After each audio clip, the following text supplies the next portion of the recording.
honestly, I was like, I want to share what I said to Natalie later on, but I guess I get to read it out loud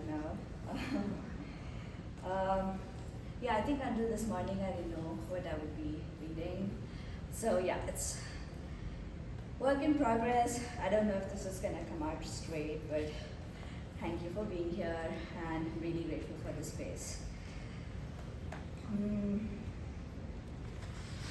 Yeah, so this is more of a reflection, I'm reading pretty much out of a journal, fresh thoughts. I was born and raised in India, where there was full of people's voices, laughter, shouts, vehicle horns, smoke. Sensory overload is an understatement. So when my partner and I moved to Vancouver, we were eager to seek out community.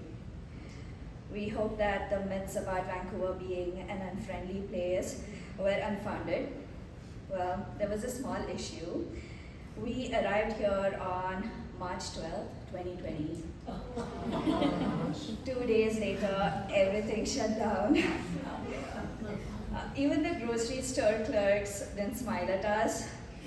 Well, I actually can't be too sure of that because they were all wearing masks. Those few months in the city had me wondering, maybe this was similar to how the OG settlers who occupied this unceded land, felt a couple of centuries ago. I would go out for walks and see, white neighbors walking their tiny dogs. I would smile at, one or two of them, but they would just stare back at me, and I knew that they couldn't empathize with me like I did about their ancestors and their experiences. Fast forward 5 years, and I had one of my happiest experiences of being in community. The real kind, where we share food, laughter, cultural gifts, banter, and teasing. It was at a fundraiser market organized by Filipino BC in collaboration with local Arab community. The goal was to raise funds for Gazan families who have migrated and resettled in the Philippines. The organizers were so generous, they allowed me, a South Asian, to wear my crafts and keep a part of the proceeds to myself. So much love, care, and foresight had gone into planning and promoting the event. It was the first time I experienced Kapwa. I was invited to end again at Lapu Lapu Day, but I could not make it for many reasons. So when I received news about the tragic turn of events, my first instinct was to check in on friends no one I knew was affected. The media keeps naming and sympathizing that it was a devastating day for the Filipino community. Given that the majority of the labor and the consequences of what happened are being borne by the Filipino Filipinx community, there is some truth to this framing. But in truth, my heart is shattered and I don't want to experience this grief as an outsider. Colonial logic has conveniently pushed all of us racialized folk to the periphery. But also, it pretends that we just places us in different buckets. Those among us that buys into this colonial logic tends to become a pawn of the ongoing settler colonial capitalist logic. South Asians become engineers and middle managers. Filipinos become part of care work economy. Many of us in this room have I think many of us in this room have seen through all of this bullshit. And this is precisely why gatherings like Lapu Lapu Day matter. It was a spirited moment when all of us, previously colonized folk who continue to be embedded in the oppressor's logic, people gathered to celebrate anti-colonial resistance, even while acknowledging that we were and continue to be on stolen land. The events that happened that day should and does affect us all. In the days since, I have seen the Filipino Filipinx community demonstrate deeply touching ways of decolonial solidarity.